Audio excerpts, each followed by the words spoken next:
बात अब मध्य प्रदेश की करते हैं। मध्य प्रदेश के मंत्री विजय शाह की मुश्किलें कम नहीं हो रही। सुप्रीम कोर्ट ने आज उनको कोई राहत नहीं दी और भोपाल में कांग्रेस विधायकों ने उनके इस्तीफे की मांग को लेकर राजभवन पर खूब प्रदर्शन किया।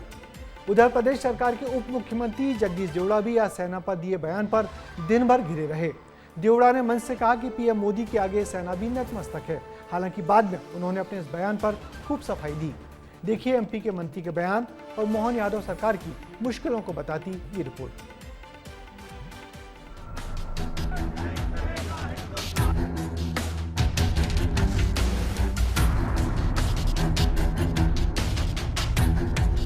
ये पुलिस, ये भारतीय जनता पार्टी की हो गई है।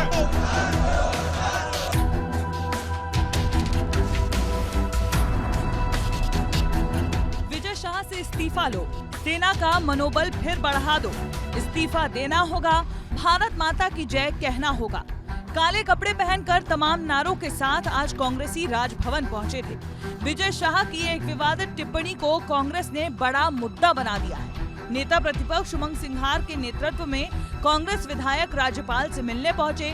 ज्ञापन देकर शाह को बर्खास्त करने की मांग उठाई। दबाना चाहती है, जन भावना को दबाना चाहती है। तो आप समझ सकते हो कि प्रदेश के अंदर मोहन यादव की निरंकुश सरकार किस प्रकार से तानाशाही के रवैया अपना रही है। हम नहीं उठेंगे। देश की सेना के साथ सब पूरे कांग्रेस के विधायक, कांग्रेस के यहाँ के पूरी जन भावना, प्रदेश की, देश की जन भावना साथ में। कांग्रेस विधायक राजभवन के बाहर धरने पर बैठ गए, लेकिन थोड़ी ही देर में हालात बदल गए।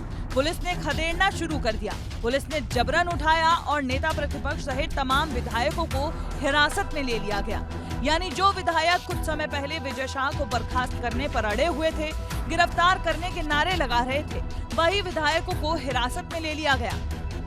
ये पुलिस, ये भारतीय जनता पार्टी की हो गई है। ये देश की सेना के साथ नहीं है पुलिस।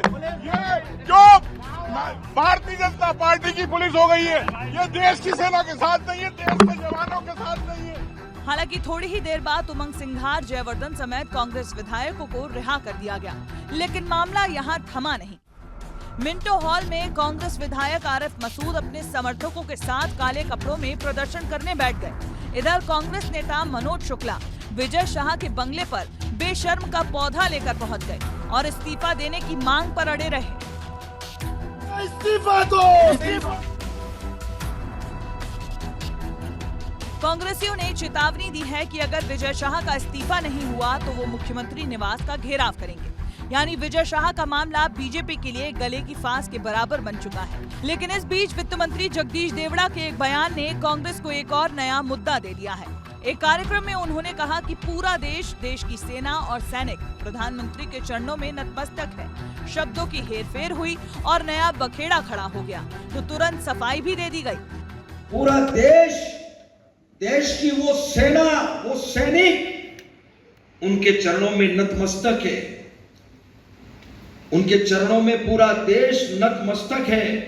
उन्होंने जो जवाब दिया है उसकी जितनी सराहना की जाए, जितना कहा जाए, एक बार उनके लिए जोरदार ताली बजा करके देश की सेना के लिए देश की जनता उनके चरणों में नतमस्तक है, उनका पूरा सम्मान करती है और हमेशा देश की सेना ने देश की रक्षा के लिए काम किया है तो हम उनका पूरी तरह से सम्मान करते हैं। मैंने ये कहा है, मेरी भावना ये है, अब उसको गलत तरीके से टर्न देकर के जो कहा जा रहा है वो बिल्कुल गलत है। पहले से ही मंत्री शाह के बयान की पूरे देश भर में चर्चा हो रही है। ऊपर से जगदीश देवड़ा के एक बयान ने सुस्त कांग्रेस को जगाने का काम कर दिया है। दोनों घटनाओं पे भारतीय जनता पार्टी मौन है। इस पर मुख्यमंत्री से अखबार पत्रकार ने सवाल किया, हमारे प्रदेश के मुख्यमंत्री से। मोहन यादव जल्ला रहे थे, कांग्रेस को कोस रहे थे, कांग्रेसियों के इस्तीफे मांग रहे थे, अरविंद केजरीवाल का हिसाब पूछ रहे थे, पर भारत माता का अपमान करने वाले दोनों मंत्रियों को बचा रहे थे। जगदीश देवड़ा जी ने कहा है कि पूरा देश, देश के सैनिकों और सेनाओं के प्रति नतमस्तक हैं जिन्होंने पाकिस्तान में जाके प्रहार किया है। कांग्रेसी अपने भाव से इसको तोड़ मरोड़े, पर भारतीय जनता पार्टी का हर एक कार्यकर्ता और नेता देश की सेना के इस शौर्य के प्रति नतमस्तक है। प्रदेश के मौजूदा हालात यही बताते हैं कि नेता मंत्रियों को सेना और जवान या फिर किसी पर भी टिप्पणी देने से पहले 100 बार सोचना चाहिए। फिर चाहे वो किसी भी पार्टी के क्यों ना हो। ब्यूरो रिपोर्ट, विस्तार न्यूज। मध्य प्रदेश में एक तरफ बीजेपी की विशाल तिरंगा यात्राएं निकल रही हैं, तो दूसरी तरफ पहले मंत्री विजय शाह और उप मुख्यमंत्री जगदीश देवड़ा के इन बयानों से पार्टी परेशान है। उधर कांग्रेस इन बयानों को लेकर मीडिया में बीजेपी के खिलाफ माहौल बना रही है। फिलहाल पार्टी ने अब सभी मंत्रियों को ऑपरेशन सिंदूर और सेना पर सोच समझकर बोलने की हिदायत दी है।